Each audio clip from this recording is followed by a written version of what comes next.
I do not believe that in independent India there has been any initiative which is so strongly backed by private industry, so strongly has the support of global firms, and really all the corporate leaders in India. This has never happened before. There is not much original thinking either in these markets or in the West that is truly tailor-made to address the developmental challenges, the management issues, the entrepreneurial issues involved in managing in these very difficult and complex environments. As we see with the Asian crisis, you have a lot of solutions being proposed from the West for Asia. You don't have that many solutions coming from Asia itself.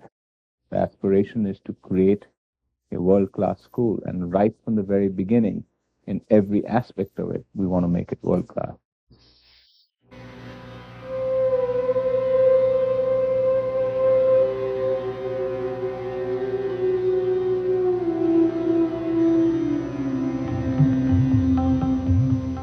Asia's growth has been spectacular by any standard.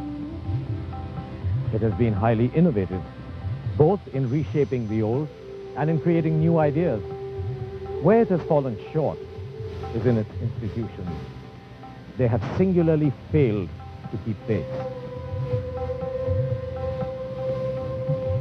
Without these institutions, there would be little opportunity for renewal. These are the meeting places where ideas converge and are absorbed to re-emerge in an entirely new form. Green shoots from old wood. Their success is in their vitality and youth. There is a shortage of management schools worldwide. In India, there is certainly a shortage of schools. We've not had a new management school in decades. And Indian corporates, Indian companies, and every multinational in the world have operations now in India. It's only in the last 8 or 10 years where we've begun to see a good number of world-class global companies emerge.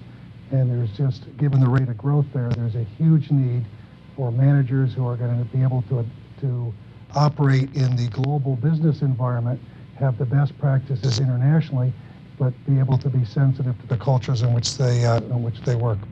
If you look at the number of people we will have in the world in 10 years from now, more of half will come from Asia. So that's where we have to go. That's where we have to develop the understanding and the knowledge, how they think, how they behave, and how we can, in a productive way, share their thoughts. It is in fact a bridge between the East and the West, a bridge between the thinking of the East and the West, a bridge between how Eastern mindsets, cultures, environments work, and the Western mindsets, cultures, environments work. So I think any European company, or British or English company, or American company that really has serious designs on building their business significantly will have to develop a better understanding of this part of the world, or the Indian part of the subcontinent. And if they don't, they do it at their peril. Every new generation presents us new challenges and boundless possibilities. Each one of us has a choice. We can either respond to the opportunity or let it pass us by. We hope that over the next couple of years we will secure the rest of the funding for building up the school, as well as building an endowment that will ensure that the school's finances are in good shape for the long term. People we are talking to who want to be associated with the school have the absolute highest aspirations in terms of what they'd like to do. I'm talking of faculty members from some of the best universities in the world. They see this school as an opportunity for them to be able to create a whole new set of agendas, a whole new set of thinking, a whole new set of insight, development, debate and discussion that are relevant to Asia. When I look at it as an opportunity to develop people, to recruit people, to train people, and to develop our understanding, that's as a Western-based multinational, our understanding of not only India, but Asia-Pacific too. Much of Asia, including India, some of the biggest corporates in those countries are actually family-run businesses. And the understanding of how those operations, how those companies work, leaves a lot of room for a lot of very good research. But also the world will get an opportunity to source talent from also this part of the world, who's had advantage of world-class education in the field of business.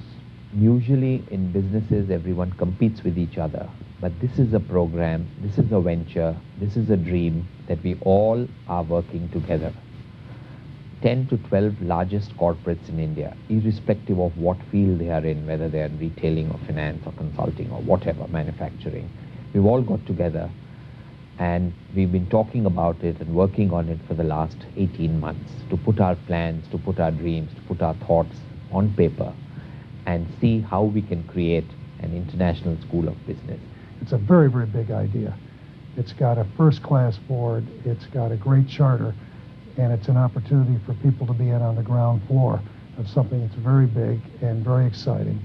I mean, just think back on it for a minute. I mean, how many people would like to have had the opportunity to be there when the Harvard Business School or Stanford Business School was created?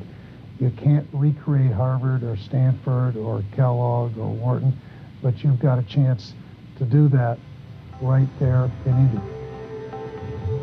We need to build a new generation upon solid foundations.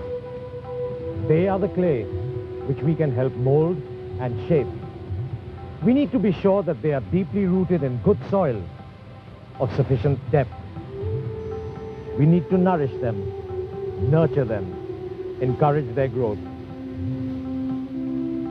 We were very fortunate to have Kellogg and Wharton both be our collaborators in this school. It is unusual for business schools of that high caliber to agree to collaborate with a startup venture like the Indian School of Business is. They have agreed to do a very far-reaching collaboration in the sense of exchange of faculty, in the sense of training of faculty, in the sense of guiding our admissions process, curriculum design, and so on and so forth. With that kind of a comprehensive arrangement in helping the school start up, we're quite assured of the quality of the educational program that we'll be able to deliver. To have a world-class school, you need a world-class student body, you need a world-class set of facilities, and you need a world-class curriculum, and you need the resources to play in this milieu. Well, our objective with the curriculum is fundamentally to produce outstanding future business leaders in the context of business in India. But that, of course, means more than just business in India. It means clearly shaping courses to fit the Indian domestic market, but to recognize that first and foremost, India is emerging as a dominant economic power in South Asia and throughout Asia, and ultimately a world global power economically.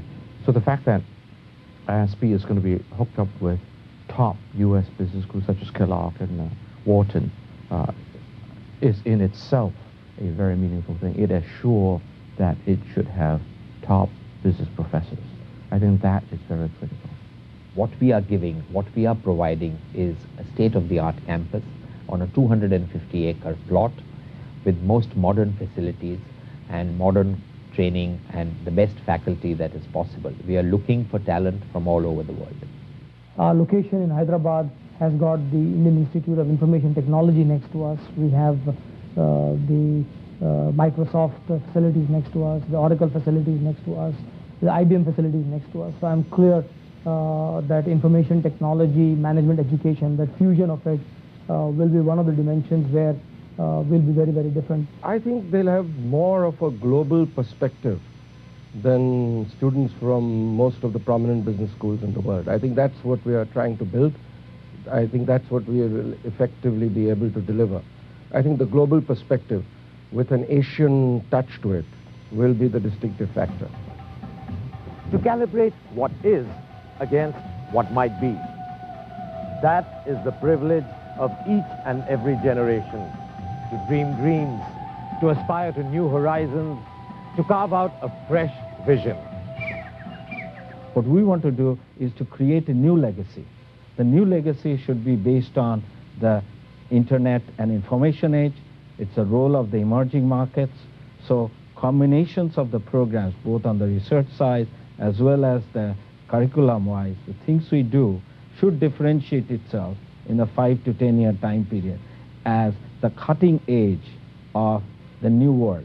Motivation will not be doing it for your country or whatever, but it would be for being part of something that is distinctive and that is world-class. But I think most exciting for me and for our faculty is the opportunity to really contribute value, to really do something wonderful with great value. It's an opportunity to create something that didn't exist before.